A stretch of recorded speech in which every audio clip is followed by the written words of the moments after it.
Welcome so much, everybody, to the next edition of Growth Marketing, a webinar series brought to you by Authentic Brand. I'm your host, Jennifer Zick. I'm the CEO of Authentic Brand, and I'm joined today by a panel of my peers, marketing experts. We're going to dig in shortly on the topic of a life cycle of a brand. We're so excited to have you joining us. Before we get started, I do want to start with a little bit of context on who we are, what this webinar series is about, and a little bit of housekeeping on what to expect. And then we'll get right into the fun stuff. So first of all, who is Authentic Brand? You might be here without even knowing who we are, so we're grateful to meet you. Authentic Brand is a team of fractional CMOs that works with growing businesses to help them overcome random acts of marketing and confidently take the next step toward revenue growth. And we do that as fractional CMOs and advisors for growing and entrepreneurial businesses. So it's a real delight to work with companies in their formative stages of growth and help them reach that next level. And today we're going to talk about a lot of different levels of growth and what that means for brand and message strategy through various kind of pivot points and intervals in your business growth. So we are hosting a monthly series of webinars. This is our second in the lineup. Our next will be in May, so stay tuned for details coming on that. But our goal through the Growth Marketing series is to provide for you very practical, actionable guidance about how to think about what marketing is and the impact it can have in your growing business. So this series is really designed with founders, entrepreneurs, owners, and revenue leaders in mind. But of course, we recognize that you in the audience represent a wide variety of roles, business models, business types, industries, and sizes, and at different phases. So we really invite you today to take whatever pieces of this conversation serve you in your role and in your business and let go of the rest. We just hope that you come away with at least one little actionable nugget that's going to make your role and your business better. So thank you for joining us again. And my colleague, Monica Bussell, is actually running the tech in the background. She's doing such a great job. Thank you, Monica. And I want to point out to you that if you take your mouse over the Zoom features at I think usually at the bottom of your screen, you'll notice there's an area called Q&A. That's separate from the chat feature. So while I welcome you to use the chat feature just to say hello to people, we really want to direct and point you to the Q&A feature of Zoom. So if you've got a question as we roll through this conversation today, post it there. You can also look at other people's questions and vote for the ones that you would like to hear answered, because toward the end of this conversation, we hope to have some time for Q&A. And we are going to look at what questions you've posted to try to pull from the audience and serve you well. This event is being recorded, so please don't feel that you need to take copious notes unless you love to do that. We'll be following up with an email with a link to the recording that you can review or share with your team members. So, and then finally, at the end of this webinar today, we will have a very simple Zoom live poll to ask for your real-time feedback. So if you can stay till the end, we really value your feedback. And of course, you can always reach out directly to me or to Monica. Our emails might be in your inbox, so you can find us on LinkedIn. We'd love to hear your feedback and ideas on what other topics you'd like to learn about so that we can be thinking ahead of how to serve you well through our growth marketing webinar series. So without any further ado, thank you for listening to my housekeeping notes. Hopefully that's given everybody time to get here.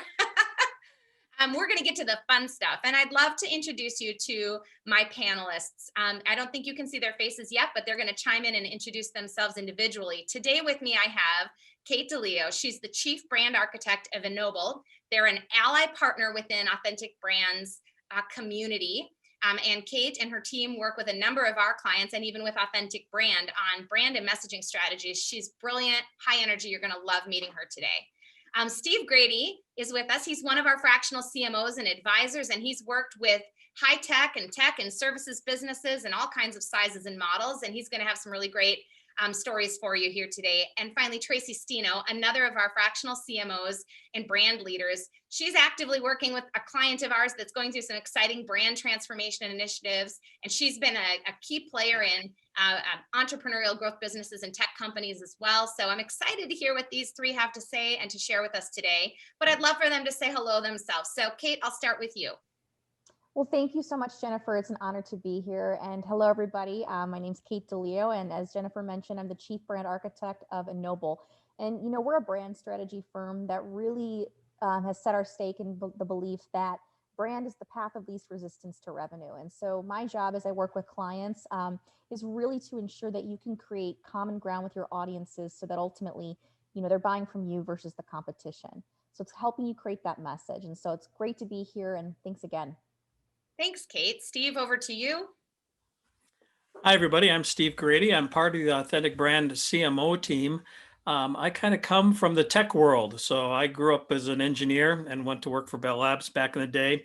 Did lots of engineering and then found it was really fun to sort of couple the technology and the business problems that the technology solves. And so I've been doing tech marketing and telecom software, semiconductor services space for quite a while.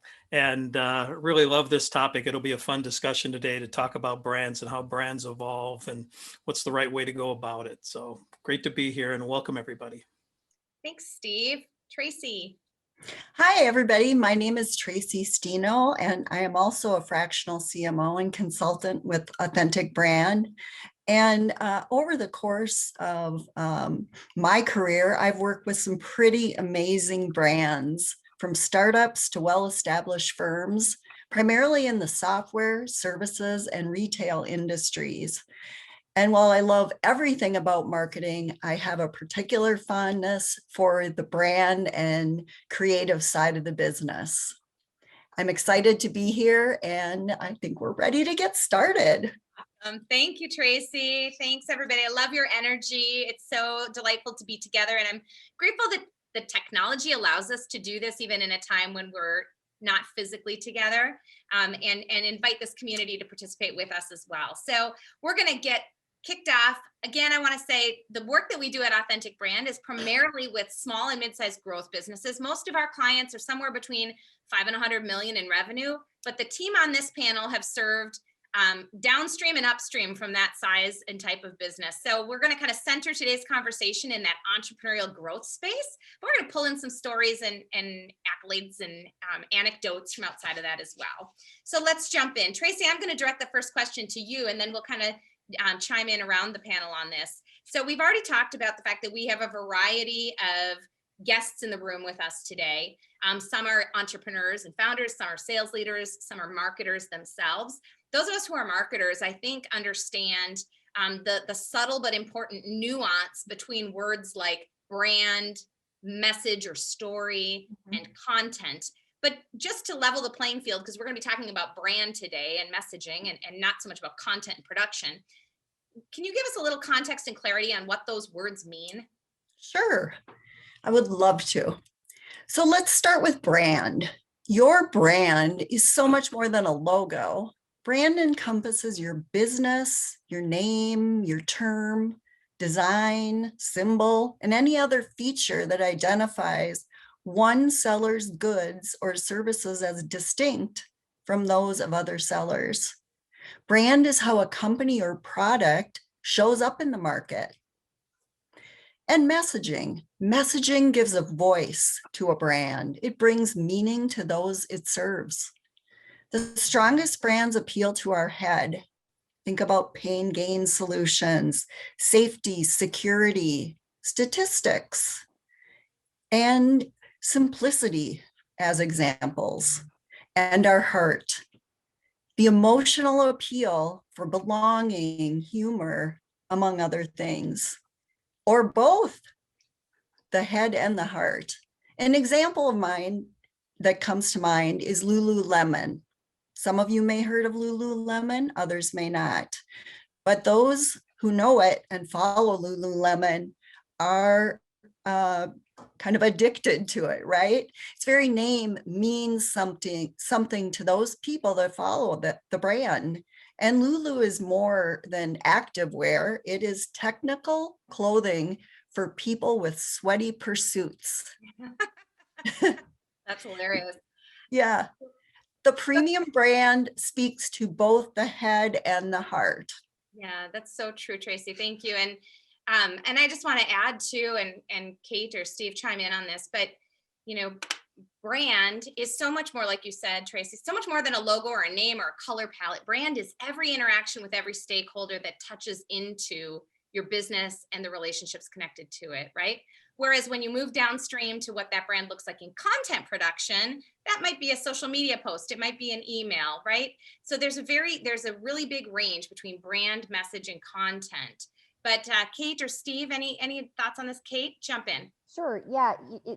Tracy, I think you hit the nail on the head. And as I work with clients to talk about the messaging side of branding, which is where I sit in the pie of, okay, when we talk marketing and branding, that's a lot of stuff.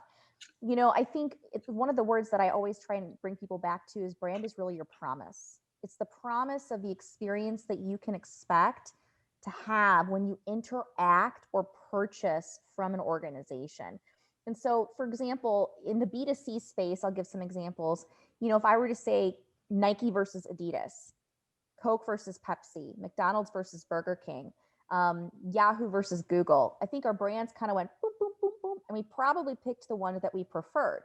Now, it's not necessarily because one shoe or one burger is really better than the rest. Now, I've had people correct me because I said, no, one burger is much better, Kate. However, I think what we're really getting at is there's something about that visceral emotional response of what we believe ourselves to be when we do that. When we put on Nike, who do we believe ourselves to be? When we eat at Burger King, who do we believe ourselves to be? And so as you guys think about your own brand messaging, and as Tracy alluded to, it's really about that promise of what are you trying to say that you are, and what's the promise of who you want your customers to be when they interact with you? Great. Yeah, and I was going to dovetail with Kate's and Tracy. Kate talked a little bit about the promise, the transformation promise of where you go from today to tomorrow if you embrace our brand. But I really liked how Tracy talked about heart over head in some cases, because most people think they're logical, but they're almost all emotional. And how you react to the brand and how you present yourself and the kind of emotions that are associated with that are a key part of your brand in terms of how you navigate the marketplace and how people feel. You can be saying the most logical things in the world, but if you don't believe it, if they don't trust you, people are kind of buying with their heart, because there's really only three areas that you can affect and interact with people. That's how do you change their health, and how do you change their wealth, and how do you change their status, maybe their relationships. And you kind of think through any products, that's whether it's B2B or B2C, those three key areas of how your brand helps them and transforms their health, wealth, or status is how they're going to view your brand. And so it's really important. And I liked your comment, Tracy, on heart in particular, is how they really feel emotionally about your brand.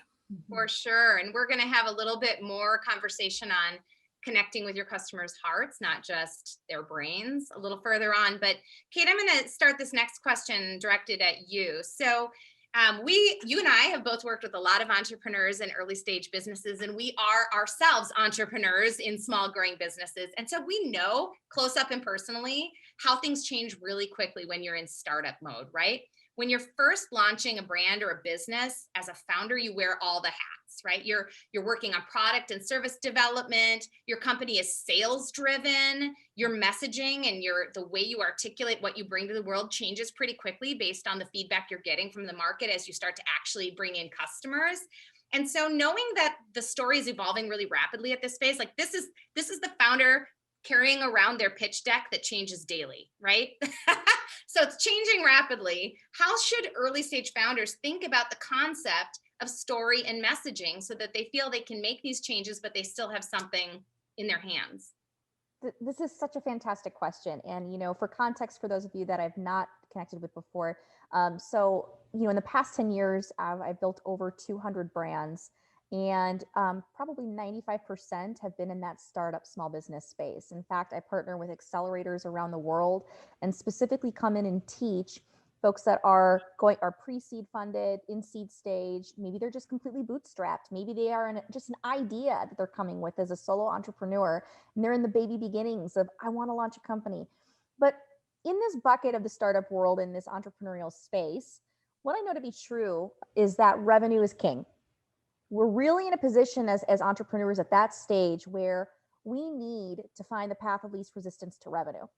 That's what's really going to make or break it for us, right? For going from like a startup to a really solidified organization. And so I always say, and I said this at the beginning, that brand, your message is the path of least resistance to revenue. Because when you guys can tell somebody very quickly, whether they hit the website, or whether you're talking to them verbally in a networking setting, when you can say, listen, with my message, hey, this is what I do. This is how I solve your problem. And this is how I'm different.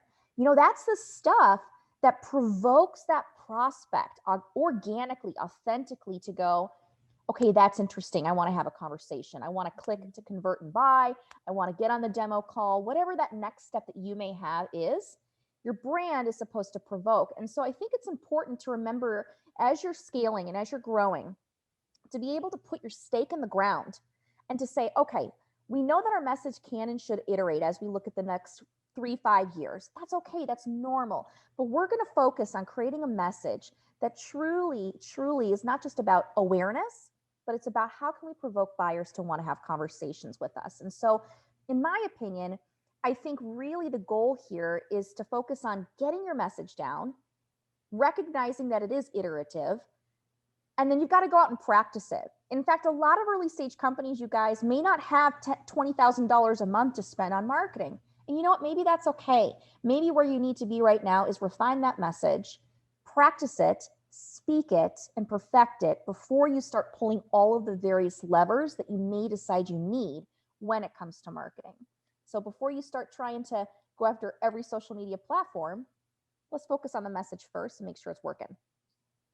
Kate, you prompt me, and I'm not on the panel, so I'm going to try not to intersect myself as host too frequently here, but you prompt me to, you reminded me of two of my favorite quotes from friends in my network. One was a former boss who would preach, you know, he wasn't big on all the marketing technology, and we did use all the marketing technology in the company, but he's like, if your message sucks, and then you activate a bunch of marketing technology and channels, you're just making a bad story suck faster to more people, right? Like there's a time in a business where you got to get the story right before you start investing in accelerating that story into market. And another one of my dear friends, Doug Berg, who's a successful multi-time, multiple entrepreneur, has sold and built and scaled many businesses, spoke on a panel for me a couple of years ago. And I think it was Doug that shared that he never worried too much in the early stages about the name of the business or the logo design or any of that. He's like, it's going to change because once we bring this thing to market, the thing changes based on the market feedback. And so we just don't make that big of an investment up front until we get things a little further. So yeah, and I think we can't undervalue the power for entrepreneurs to get out there and speak the brand. You are the brand. In fact, when I work with clients, one of my key indicators is I only work with you if there's a founder in the room. And I know that sounds crazy, but I really think it's because you guys, you have the brand up here. You have the message. Sometimes what's hard is how do you take the 35 ways that you've said it and tested it out with your audiences and help streamline that and boil that down into the 1, 2, 3, 4 that are going to kind of really crisply provoke that person to want to connect. And that does require practice. And it does often require that you have to take some time, literally set it aside and do some form of a messaging exercise, whether that's on your own or you need to hire people. I think you got to actually block some time off as an entrepreneur to say, gosh, we need to actually sit in a room and focus on this and get this down so we can go and practice and then gain traction. Because where there's traction with your message, therein lies the sweet spot of how you then can accelerate the message with marketing. That's right.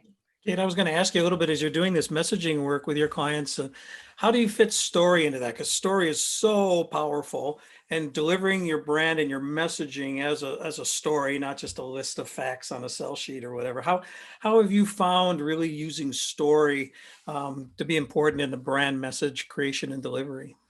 Well, I think it's paramount, right? Now, I'll tell you, one of my odd philosophies is that I think sometimes the word story gets thrown around a lot and we don't really know what that means. And often when you say, I'm telling my story, it's like you're trying to shout like a megaphone with people and tell them all the information. Great brands don't shout at you like a megaphone. They provoke conversation. And so I think the word that we should actually be thinking about as we're going through COVID and the craziness of what we've all experienced as organizations in the last year is not so much about trying to shout a story, but what can I be saying every step of the way with my tagline, with my value proposition statement, with my key features and benefits and differentiators to provoke the buyer to want to engage and ask the next question, whether that's mentally or verbally. That's really the goal. Certainly what that translates into, Steve, is an actual story. As somebody reads your website, as they engage with you, they get a very singular point of view. They feel like they have a single story that's being told to them as well. But again, I want us to think about not worrying that we have to shout everything at somebody and put so many paragraphs of details out on our website and hope that they're going to get it. That's not story. It's about how can you actually give nice breaks and pause points in the messaging to say, I'm going to invite you to ask a question. I want you to ask and know the next piece of detail. That's more powerful. Awesome. Well, we could go deep on this early stage storytelling. We could drum up a lot of war stories from our marketing archives about how to get entrepreneurs aligned and on the same page and raging visionaries to get their business growth model on a piece of paper. There's a lot we could talk about just in early stage, but we're going to move because this is the life cycle of a brand, all in one action-packed hour. So Steve, this next question's coming to you first. There are a lot of stages that happen as a business shifts from that startup entrepreneurial founder mode to a more established early stage entity, right? So at this point, maybe they've landed on the core product or service, they're building a team, they're scaling.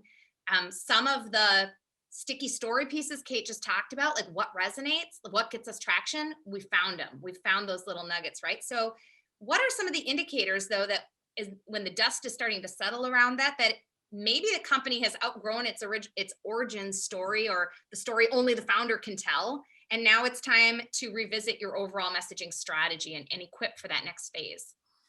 Sure. I think, like you said, we've already set up a bit of a foundation to start that path and engagement. And at that point, you've had some success. I think as your company grows, your capabilities grow and the people you serve can potentially change. So initially you have a set of capabilities. They're kind of narrow, especially if you're a small company. You do this really well for this set of people. But then as you grow and succeed, you're finding you can add new products, add new services, features, or kind of grow your portfolio, which means you're going to be able to address additional needs from not only your current clients, but new prospects in this area. So you have to be able to, as Kate suggests, as you're telling your story, say, now, how can I include these new capabilities I have and talk to a new set of customers or prospects in that regard, to kind of say, I can help you now. And so you will have to modify and change it.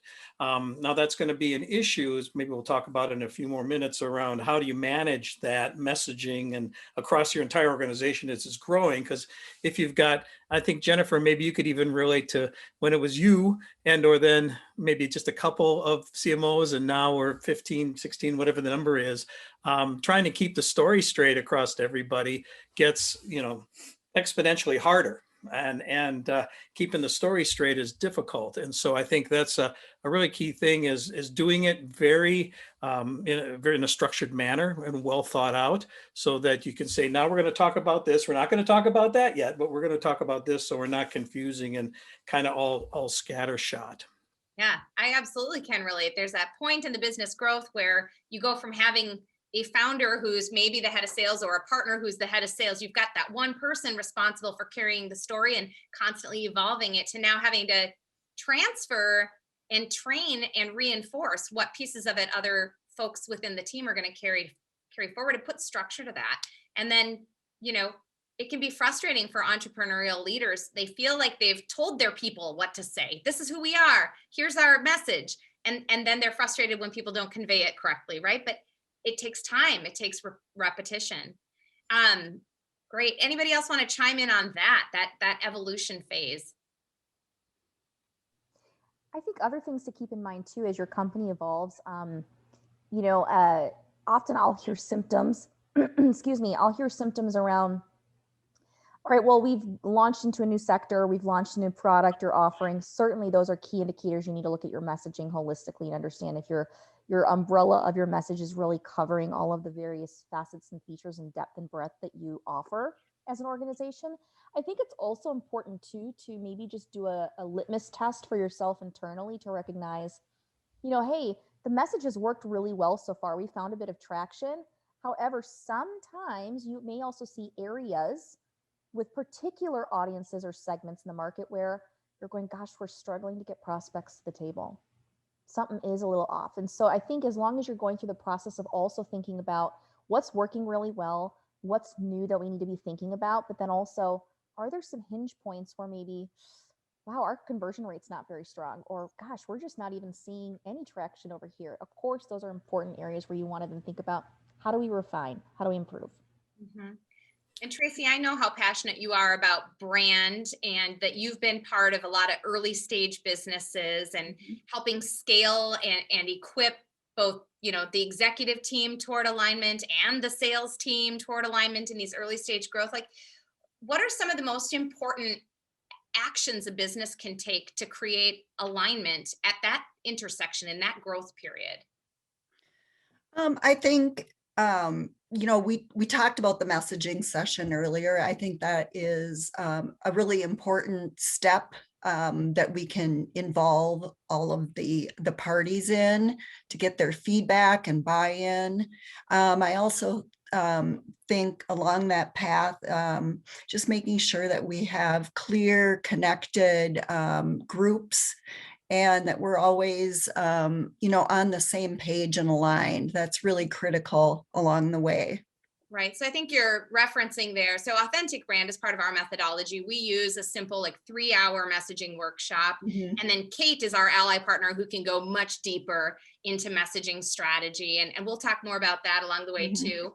But the premise there being getting the stakeholder feedback so that we don't have blind spots. Like, as the team grows, there's a disconnect between the executives and what they see inside the business, and the myopic perspective perhaps from the people going out into the field and the customer service people working with the customers on the end. So making sure that those stakeholders that we have a process to get their feedback, that we understand who in the business has a voice and who has a vote in shaping the story and the message.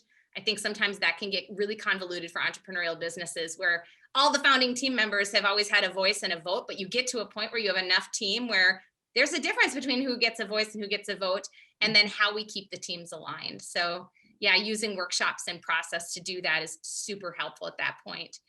Steve, I'm coming back to you on this next piece, starting with you on this concept I call maverick messaging, because once you get beyond your first core team of employees and that first layer in your business where you've gone from founder to having some people in sales and some other people in service and you're building a team, eventually your messaging is at risk of growing legs and running in a lot of different directions. And as marketers, we often enter into accounts where we can't believe the variety of decks and pitch materials and proposal versions and sell sheets that this business is working with. And God bless entrepreneurial businesses. I'm often I can't believe they grow as well as they do despite themselves sometimes when it comes to maverick messaging. You've got the tenured salesperson who's been there 10 years, is just doing things the way they've always done things.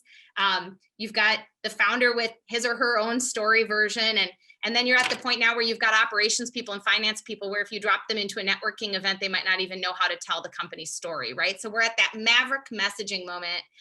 Steve, you do a lot of work with vision and story alignment before we get to marketing execution. So how do you help teams who've been kind of scattered get aligned and then stay aligned as they grow? Sure.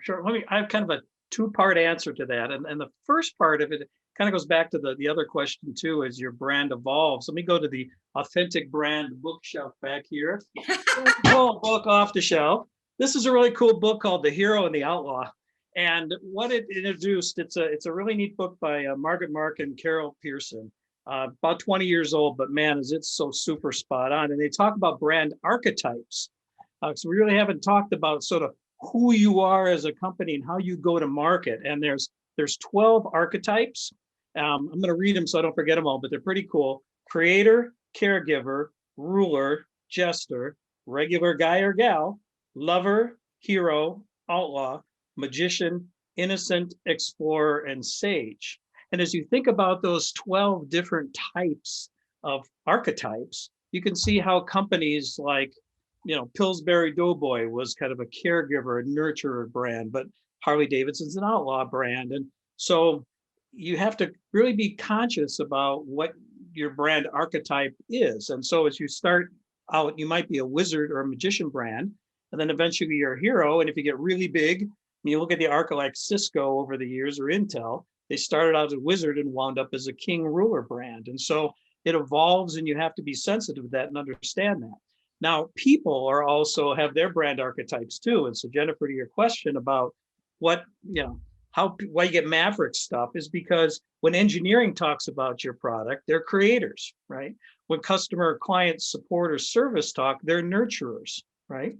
When salespeople talk, they're heroes. So we actually have our own brand archetype that will color how we even talk about our company. So it's good to talk about those things. And the 4 steps that can really help you get everything together is, first, you got to have a very clear client value statement, what value you bring.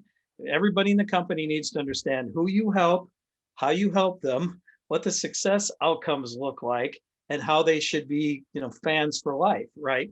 And so everybody understands the 3 unique values. Is kind of an EOS technique that's on the VTO. Is, what makes us really unique, and everybody understands that. You have to have company meetings, talk about it openly, and then once everybody understands that, then you have the brand and marketing police. You need to batten down the hatches on what we're going to say, how we're going to use it, what we're going to talk about. So I'll use the same materials. So with my clients, we use, for instance, Monday.com to create a board that's got all the content, all the different areas, everything that's approved. You can draw on this any way you want, but you don't get to be all that creative with it. Use it, put your own color on it, but don't change it, and don't, because you do want to put your own brand stamp on it. Yeah, verbalize it, but don't change it. So however you have that content available, especially social.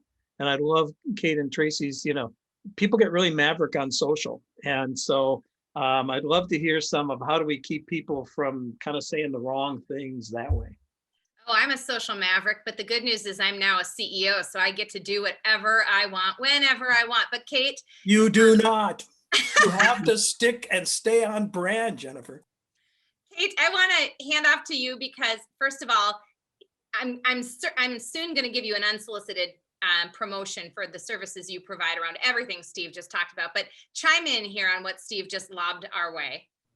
So I love this because part of the process that I take clients through, and Jennifer and the Authentic Brand team have gone through this, is we do what? We look at archetypes. Who are your archetypes for your organization? And I think it's a beautiful way to look at those Jungian archetypes, and Carl Jung created these to help you kind of narrow down and understand who are we at our core.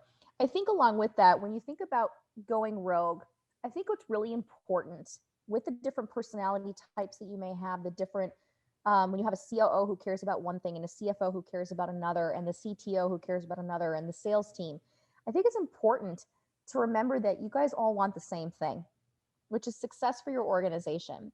And so one way to ensure that you create alignment in your culture internally and you prevent people going rogue on the messaging is, believe it or not to just have your mission and vision in front of all employees. I think a huge, huge opportunity that you have, believe it or not, is to give your people access to, day in and day out, your core external customer facing message that they begin to see everywhere. Slap it on your walls if it's not COVID land, right? Put it on water bottles, give them decals for their computer. Do they know the language of what you're saying to your customer that actually works? Do they see this day in and day out of your tagline and your value proposition statement and your differentiators? You say that you have to hear something 7 times for it to click, and there's the power of 7 yeses. Are you putting your message in front of them, or are you just expecting the marketing team to just serve that up on a silver platter, and your sales team only if they're doing a sales call, or only if it's on your website, or only if it's on social media? If you want your people to embody the brand, put it in front of them. Get them excited about this, because what you're doing is you're giving them an opportunity, regardless of where they're at in the organization and maybe the way that they process, to understand and buy into, I am a part of this. I'm a part of this, and I'm going to buy into this, and I want to say this because that's provocative.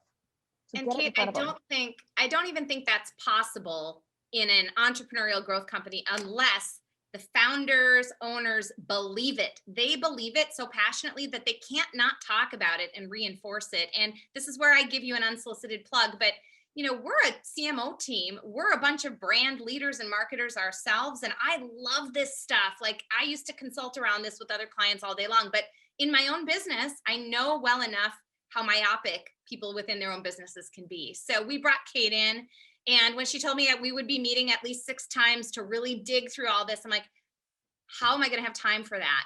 But as we went through this effort, it's like, how would I not take the time to do this diligence around our formative story? We were at that time approaching 4 years old as a brand, and our story had evolved a lot, and the dust was settling, and Kate really helped lead us through a series of questions. And having to have the owner in the room to really believe it. And now it's like, it's so easy to share that and keep that in front of the team. So I highly encourage you, if you're listening in and your company doesn't feel like you've got that alignment, bringing in a third party to pull the stakeholder nuggets out to help you identify the pieces that really are real and true for you, and find your three uniques and find your voice and find that narrative is so helpful. And it's an exercise that within the life cycle of a brand, I think is imperative to do at major critical intersections of growth. So moving on though, because we've got limited time, we're going to talk about where we started in terms of not making your business, that not yelling through a megaphone about everything about us, right? But making the conversation and the story customer centric, making the customer the hero of the story. So I have a confession to make. Every time I read marketing content on websites and brochures and ads, and I see this all the time, I just cringe when I see the phrase, "we take pride in." It's like, pat our backs, we take pride in this. Like, of course we should take pride in, and these are conversations we should have internally with our employees. But when it comes to talking to our customers and prospective buyers, it should really be about their pains, their gains, their needs, the solutions we can offer them. So Tracy, I'll start with you on this, but what are some steps that businesses can take to make sure their brand really is customer centric and that the customer is the hero of the story? And you're on mute right now, Tracy. You'll need to. Virtual meetings. Sorry.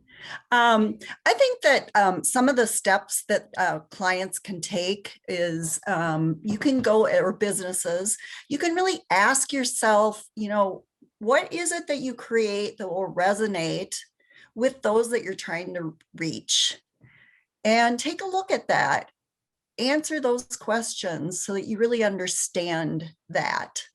And then identify, your audience's pains and gains. We talked a little bit about that earlier. And certainly in messaging workshops, we examine buyer personas and focus, a lot on those decision makers and influencers.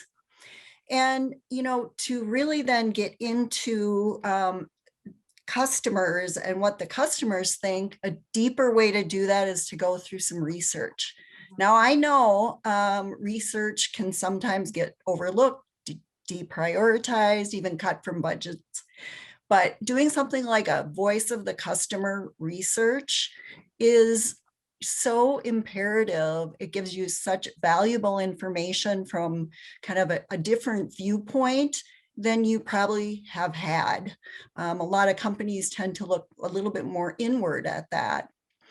Also, I would say, to get testimonials. Testimonials are, one of the best things that you can get from your clients. And I know one of the ways that Authentic Brand does it, and that we recommend, is including that ask in your contract.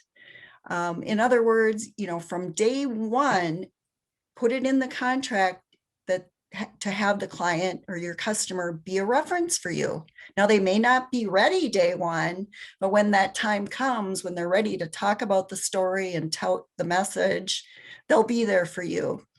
And certainly, and I know a lot of businesses may already be doing this, but if you don't have an advisory board, establishing a best customer advisory board is a great way to bring good clients or your best clients into the fold, have them help you guide your path, but also bring them close so that they can advocate for you.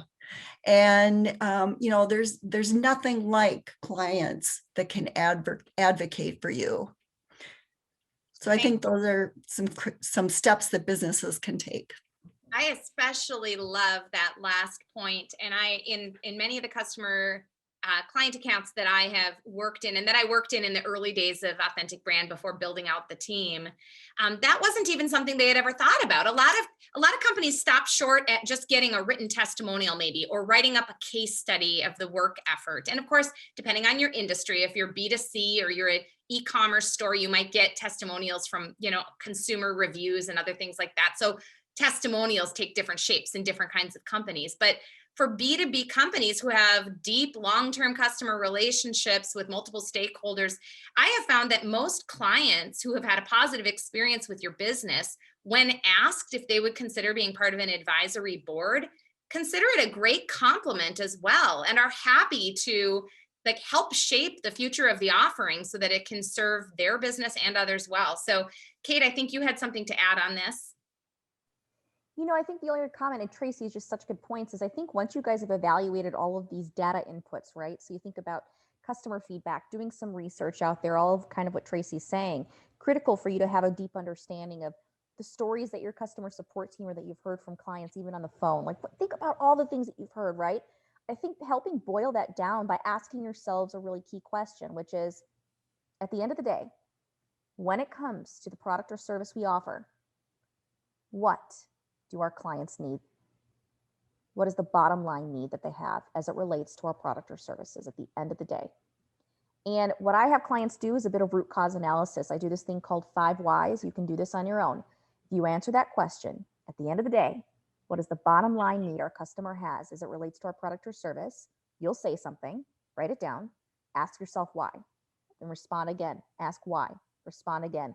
By the time you go through that 4 or 5 times, you will get at the root cause of the deepest level heart pain of what you're really solving for on an emotional level, which, as Tracy and Steve have talked about, that's really what we're trying to drive for, is what pain do we really solve for them?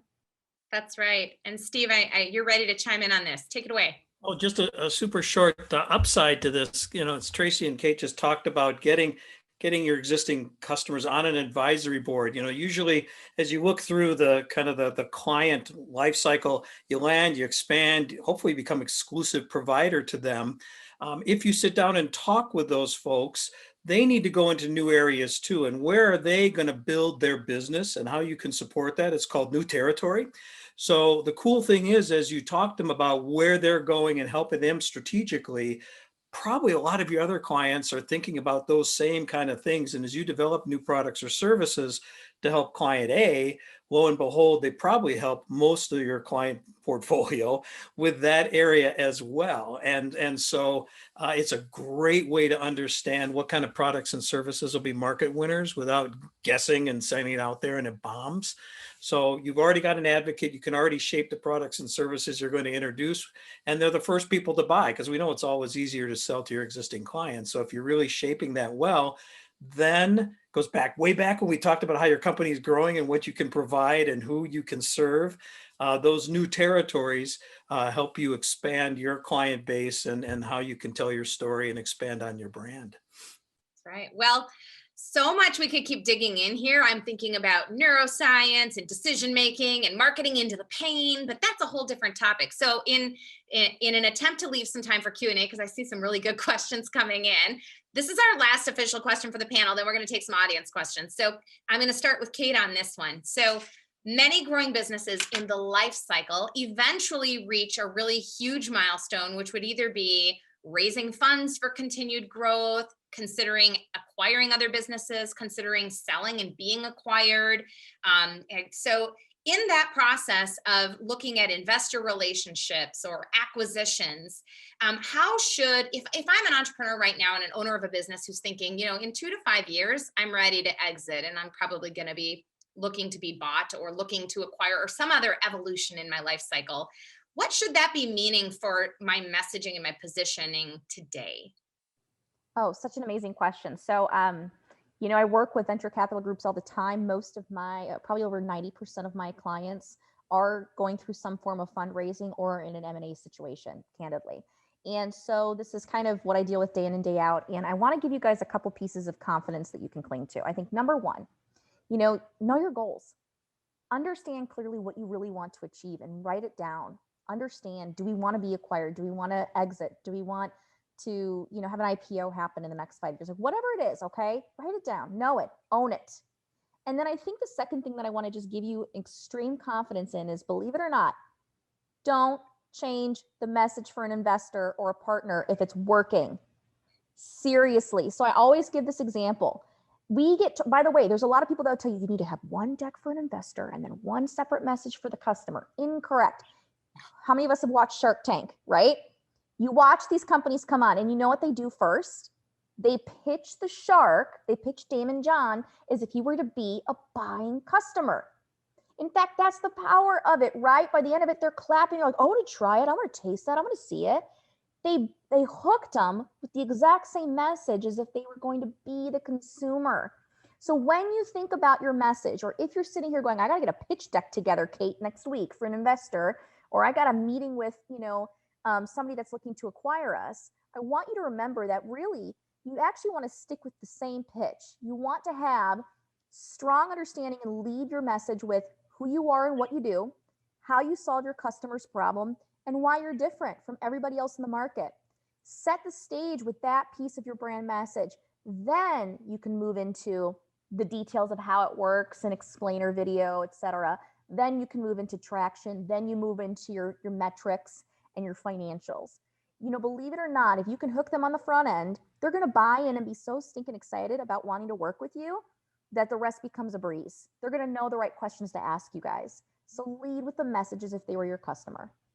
Well, and a little bit of neuroscience, even on buyers and investors, is they're still human, and humans make decisions with our hearts first, and we rationalize it with our brains later. So hook them at the heartstrings, then give them the data that makes them feel really good about their decision. I'm with you, Kate.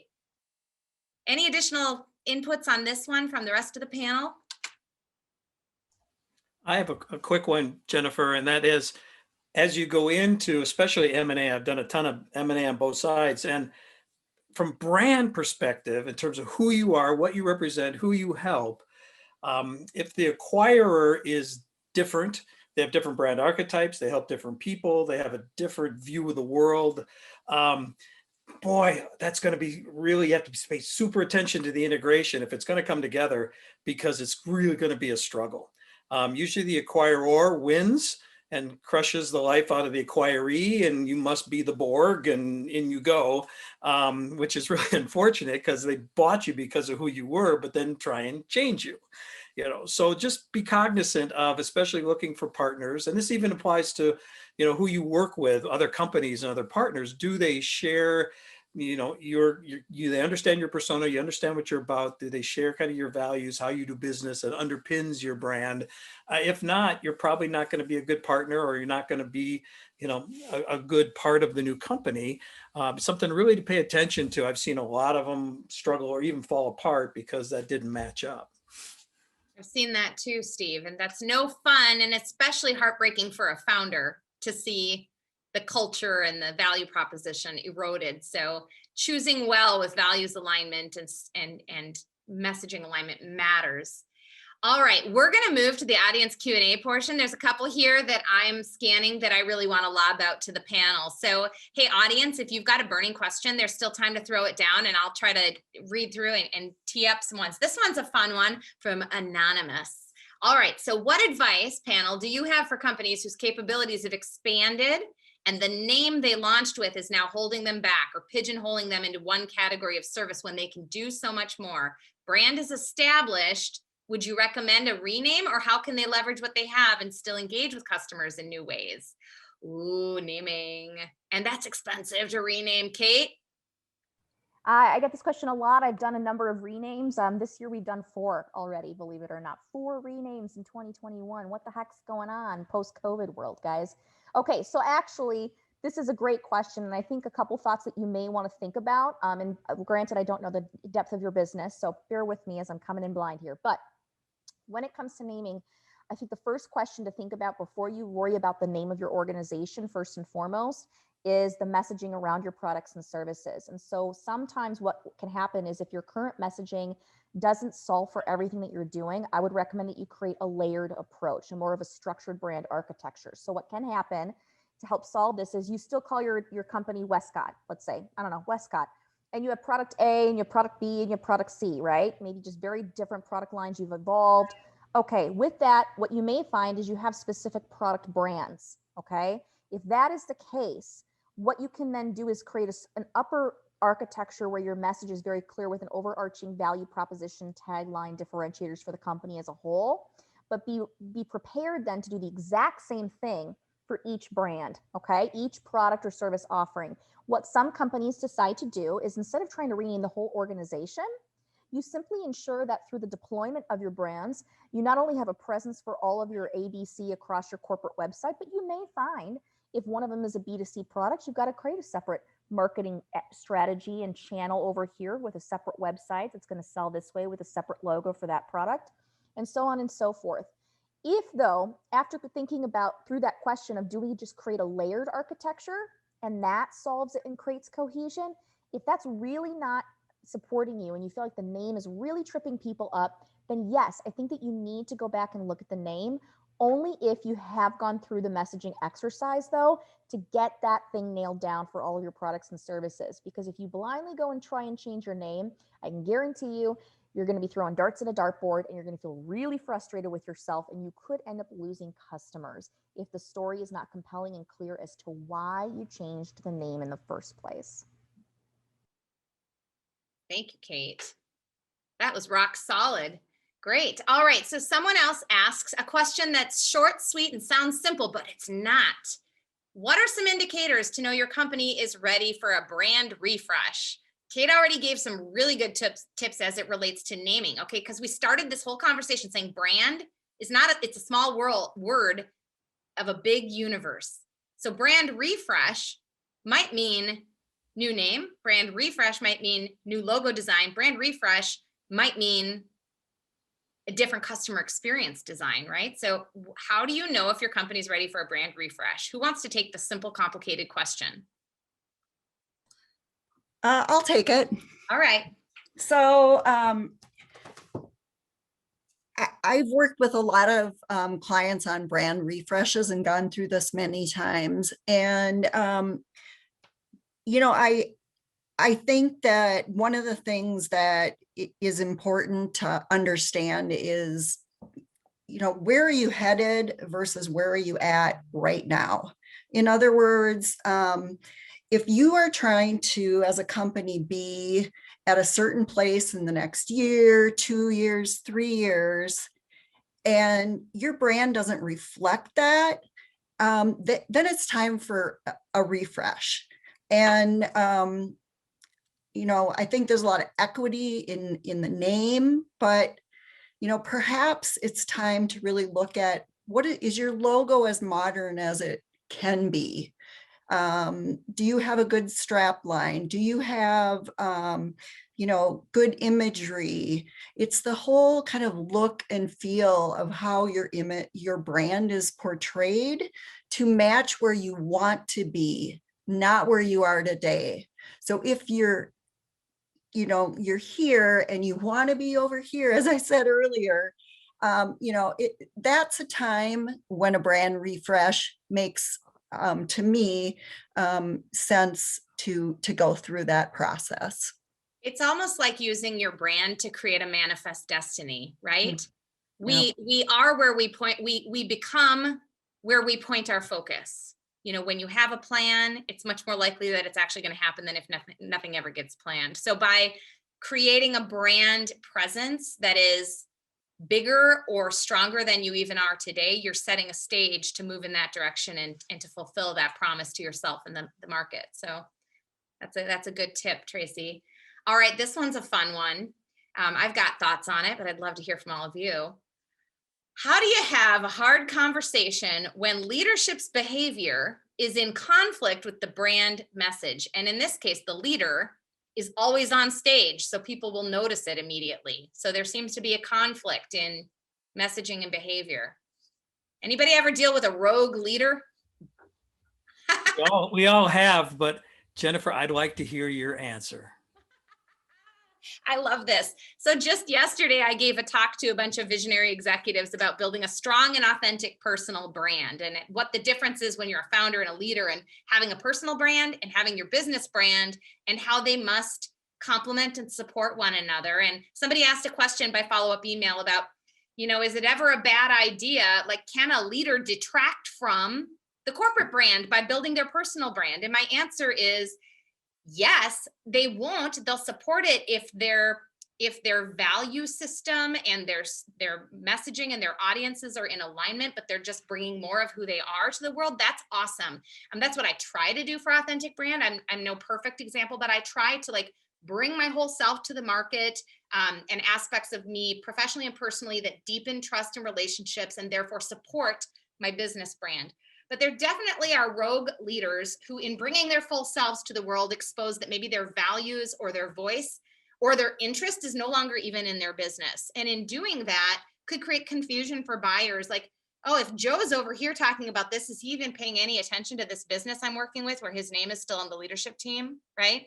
So for those leaders, first, you can try to have the hard conversation, and you should, and they might understand and be willing to create better alignment with your business. But most often, if they're an owner or an entrepreneur or visionary, they're on a path.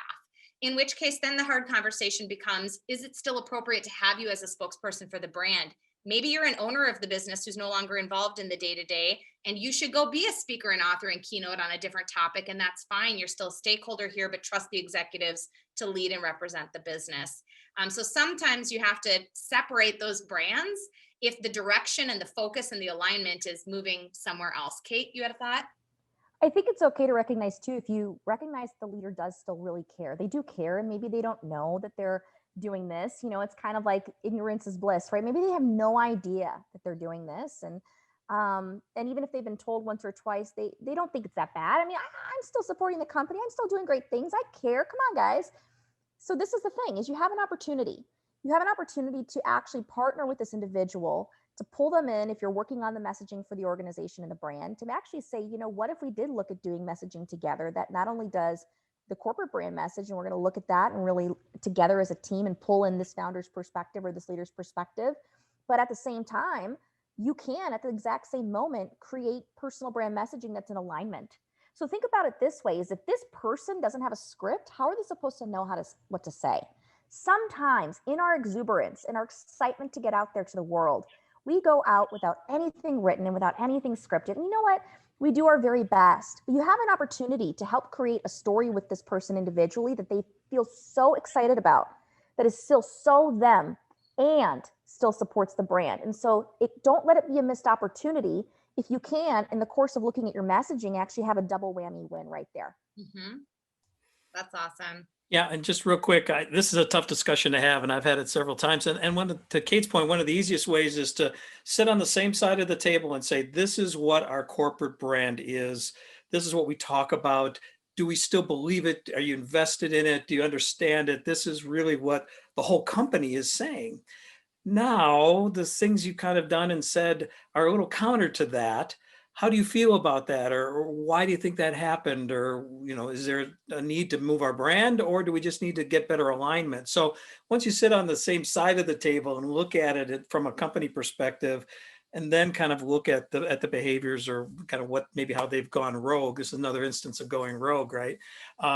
They can kind of see, I see how I've strayed from that. And then you can decide what actions to take from there. Like you say, Jennifer, either person goes off and does other stuff, or they kind of come back home and to Kate's point, follow the script. Yeah.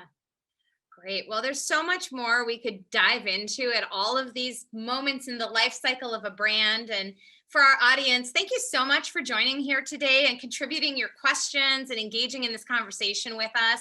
I want you to know we didn't get to every question that was asked, and you might have other questions. So we welcome you to reach out to Authentic Brand.